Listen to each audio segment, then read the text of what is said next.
Hey everyone, welcome back to the channel. My name is Dennis and welcome back to our survival video. And today I am over here next to a bandit base, and this is not just a bandit base.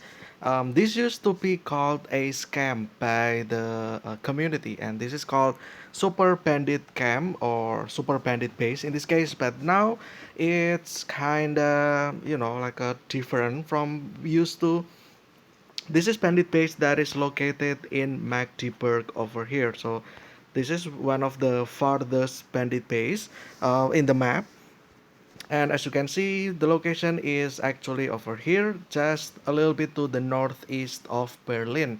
So yeah, if you see the Berlin city over here, and then you go to the north west, actually not northeast, to the northwest, you will find this bandit base over here, which is in the city of Magdeburg. And this is one of the few scams that used to exist in the past. And yeah, exactly. My question in the title of this video: what happened to scam?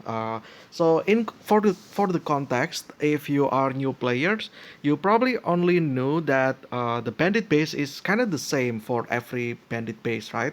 Like the bandit base from this one in the Berlin, in this one in near Izhevsk, near Tyumen, near Magnitogorsk, and then over here.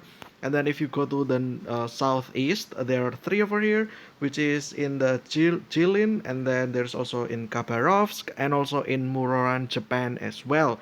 And those are kind of the same as the bandit base that is over here. However, back, if you don't know, back in 2021 at least, so that's already been, I don't know, like a little over 1 year ago. If you're playing this in 2021, you will notice that the bandit piece is kind of different.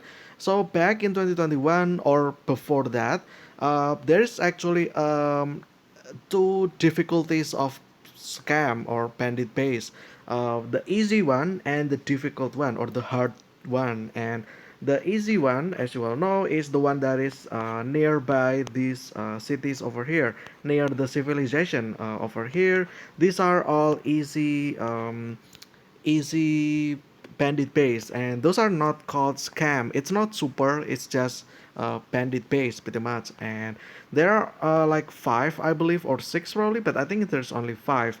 There are five bigger ones, like which is called the scam, and those are the three over here, like I already mentioned. Muran in Japan, Khabarovsk, Jilin, and then there is one over here in Petropavlovsk, Kamchatsky, and there is one over here as well near Sangar or in Sangar, and then the last one is over here in Berlin in Magdeburg. And yeah, this is one. This is the one where we stand right now in Magdeburg.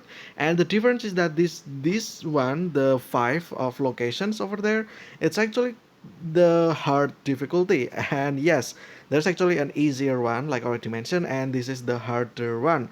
And by hard I mean like actually hard, like um the one over here, I believe you can auto battle them, like in fact, yeah, like I remember I can actually auto battle this kind of bandit base. Yeah, like the one over here you can just auto battle them, but the one in this one you cannot, and it's actually quite difficult. And it's interesting as well, challenging. It's kind of the same level as fighting Queen Bee probably, or even Mother Bee.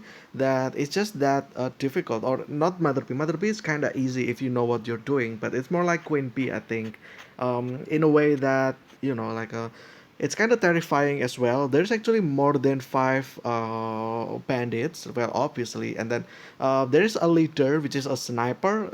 The sniper, the leader, actually looks terrific, looks terrifying.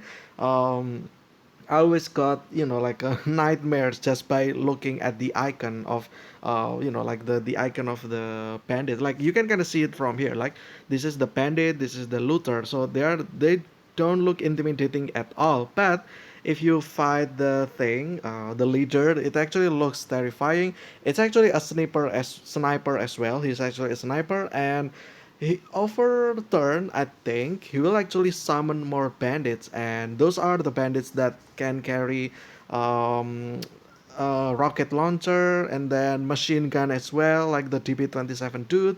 But in fact, it's not TP-27 as well. It's actually the one that carries PKM. And back then, it was the only way for you to get this PKM from the bandits, pretty much. And yeah, it's insane, right?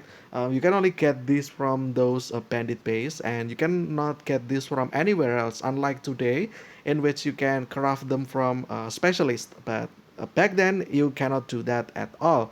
Um, and also there is opponents that not using handmade rocket launcher, they actually use RPG-7, and the same as the PKM, it's like the only place where you can find RPG as well, the same as the PKM.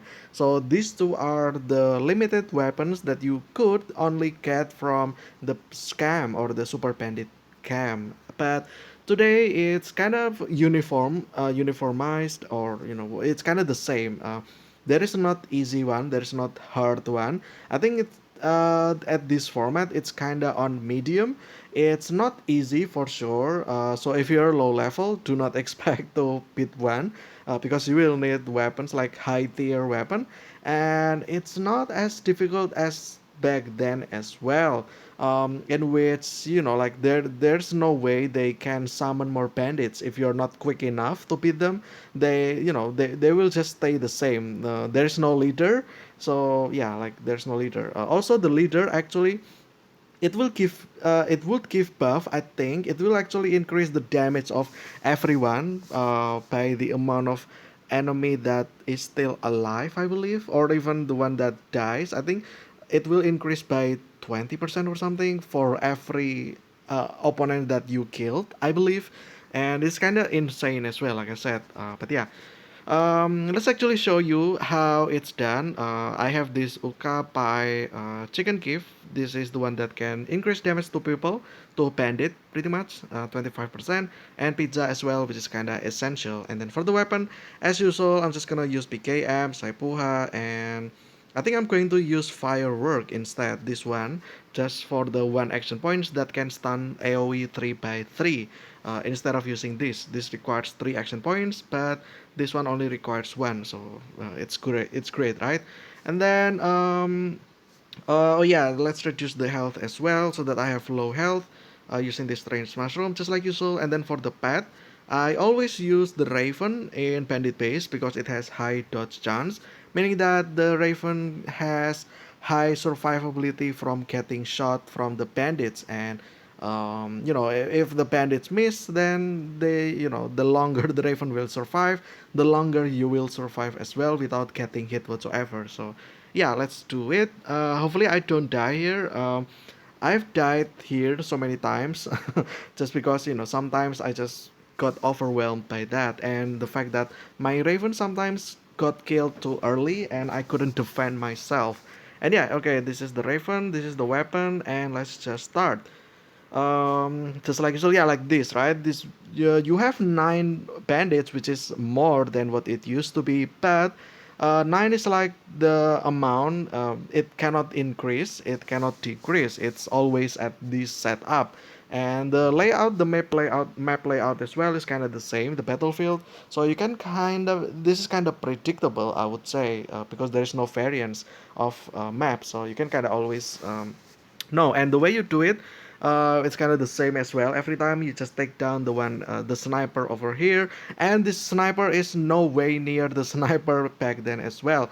This guy actually used SVT by the look of the weapon, and this is not no, SVD actually. Oh wait, is it SVD or SVT? No, this one is SVT actually, not SVD. And yeah, as you can see, this one only does 200 to 220, which is not a lot, right? And yeah, this one is just the SVT and not SVD, which means that yeah, it's kind of not that hard. Imagine that they have SVD or Saipuha even, right? So yeah, by that in itself, it's not as difficult as the old Scam. And yeah, you can just do this after that, and then end the turn. And then Raven can you can divert this one, but I'm not gonna do that because I want to kill this using my what is it, like the nobody lives. And then what you need to do with your Raven is just simply to move here at the lamppost and just end your turn. all these bandits over here, they will try to attack this bandit first, the raven first, and they will not attack you unless the raven got hit. And yeah, as you can see over there, the raven dodged, and yeah, it's just gonna get protected just because the raven has high dodge chance, meaning that again it will survive long enough. And as it survives long enough, nobody will hit you pretty much because this raven is closer to them. They will always be attempted to attack the raven first. Um, for this, I believe every time they miss, they will destroy whatever defense you're on. So let's actually move here. Yeah, just like that. The lamppost is gone, right? Because when the bandits missed, they actually hit the lamppost and not you.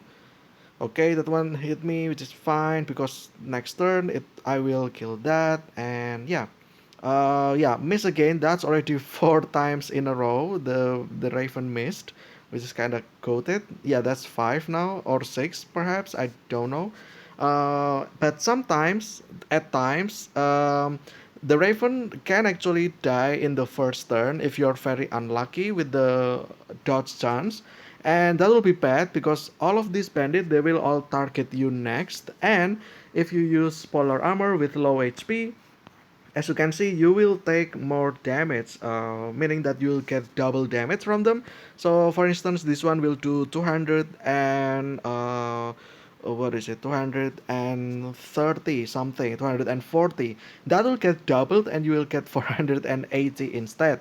And the polar armor itself only has low armor. It's actually 1500 base, meaning that yeah, 500 is just a third of your armor. So that's kind of terrifying, right? If every hit lands, you can, technically speaking, die in the first turn, which is bad. So yeah, it kind of relies on RNG as well. However, that's why you pick Raven, because is just such a creature that has high dodge chance, which is great, and it's actually useful in this situation over here. Let's just end the turn. Let's put the Raven at the corner so that these bandits can push forward a little bit more so that I don't have to approach them, so that they are the one that will approach me. So yeah, just like that. And then you can just move over here, you PKM this one over here, that one kills, and then you just finish the other one, and just like that. And then you just end your turn. This bandit over here will not hit you because they have they have they are sniper. It's a sniper, but um, the range is not that far. So you can just stack your action points, and then you can just beat them one shot using PKM or your Saipo as well, just like that. And that is a GG. And you got this experience, and then you just search this for the reward. You got electrical part, fertilizer, gasoline, which again 160k. I feel like this is nothing compared to the amount of travel that we need to do, right, from our base in Chelyabinsk, Yuva, Tyumen to Berlin over here, which is quite far. I feel like 160k is not enough. And yes, they are all the same now. The rewards the same. The opponents the same. It means that yeah, unfortunately, I feel like it's kind of not worth it in my opinion to go here. The reason why is because well, why would you go here if you can just do that close, right, in the close area? Like, why would you go here in Berlin that far away when you can just do that, the one over here that also resets every 3 months as well, this one over here, all of these are all close. And the fact that they are all in the train line, meaning that you can just take train from Chelia to Omsk, and then you just drive to over here or over here, and then you can go to Novo, go here, and then go back, take the train, go to Krasno over here, take the train to Irkutsk, go here, and then just go back, take the train, go back to Chelyabinsk, and yeah, just like that. It's simple as that. Um, yeah, unfortunately, right? Unfortunate that it's kind of the same now. What can the developers do? I think that's a good question, like suggestion, right? For me personally, I feel like they can revert this one as well. Just go back to the old format, in the sense that The ones that is far away, the one in Berlin, the one over here in Sangar, the one in Petropavlovsk, Kamchatsky, and then oh, that's actually six. Okay, so yeah, I was right. That is six, actually not five. And then the three over here, in Jilin, Khabarovsk, and Mororan. Those are like the one that is special. I feel like, yeah, I feel like the scam in the old version is great because they are a little bit more difficult, but they also have to change the reward as well because this one is kind of not worth it, I would say. Yeah, I know you can only input eight items, eight different items over here. Maybe the gasoline is increased to like, I don't know, 250,000 or 300 or even 500,000 just because how far it is. Um, and then instead of one save you can get like, I don't know, five, or maybe, yeah, like five is pretty much considerable amount, or even 10 even. And then instead of this TV you can get something else like, I don't know, like what, like something that is more useful. And then the fertilizer, I feel like it's great, but two is definitely not the number here, probably like 50 or something. And then this one, rare playing cards, is kind of useless, so I don't really recommend having these. The steel as well. If you want to give steel, probably like 500, 1,000 or something. And then for the cement, I don't even know why it's there, which is kind of odd as well. Like, it's an odd item that you can get from Bandit Base. Like, why specifically cement, right? So yeah, if you want to give cement, like maybe give it like 25 or something, and then these electrical parts maybe 10 or something, just to differentiate this one, the more difficult ones that is far away. So um not only you have to go far to reach this bandit base, but also you need to fight the stronger opponent as well. But at the end you will get rewarded by a lot of stuff. So yeah, that's like my suggestion. It's kind of simple. Just revert it back. Maybe even rename this just to differentiate this one from other bandit base. Maybe, yeah, maybe just take the community's word super bandit base, just add a word super over here, super bandit base, and the other one is just bandit base. So just to differentiate. Yeah, like this one, this really looks intimidating, right? Like the first time you see this building over here, I feel like, yeah, I still remember the first time I beat this, I was like scared, like very scared, because yeah, this looks intimidating. This is a fortress, by the way. This is like a big building. There is so many people here, as you can see from the vehicle. This one over here as well. From the so many supplies, I feel like, yeah, there is so many bandits there. I feel like it should be more difficult. Maybe make the battle multiple part as well, just like the Queen Bee battle. There is three layers on Queen Bee battle. Maybe the one over here, you go at the front gate, you got attacked by the front bandits, and then you go into the middle. That's the main one. You will have to fight lots of bandits, and then you go for the back one, which is the boss pretty much, the one that can, I don't know, like the one that guards the treasury, or the supplies. And once you beat them you will get tons of rewards as well. So yeah, that's just my suggestion. Maybe make this a little bit difficult. It's actually already difficult now, don't get me wrong. It's already been like medium difficulty, but I feel like it can get more difficult, but with also more rewards as well. That is way more worth it than the other bandit base, so that just give the players incentive just to visit this place. Because I feel like at the moment people just farm the ones that is over here, farm the one that is nearby. Like I said, why would you go far away to the northwest, to the northeast over here, to the southwest, southeast, just to get something that you can just get from the nearby one? So I feel like it's just about fairness and balancing as well. So yeah, if you go out you need to travel more, you need to get encounter more, right, on the way as well. And yeah, I feel like that should be considered. So yeah, like at the moment there is no need to go to those far location. You can just set in your base, you can fight these three nearby, the one over here as well in the train line. But yeah, anyway, I think a little bit for this one. I hope you guys enjoyed. So that's what happened to the scam as of December 2021, I believe, as the big update hit as well. The Super Bandit base got changed, and every Bandit base is just the same now, which is kind of monotone. I'm not sure why they did that, but yeah, I feel like yeah, that's what happened. It got changed until now, and hopefully this year, as with the EMBI project as well, maybe they will revert back the Bandit base to what it used to be, so that there's difficulty level. There's like easy, medium, hard, maybe insanely difficult as well. Who knows, right? But yeah, who knows? Maybe the developers will consider that. Maybe they won't. But anyway, a little bit for this one. I hope you guys enjoyed. Stay so healthy. I will see you again tomorrow with another day art survival video. But until then, see ya.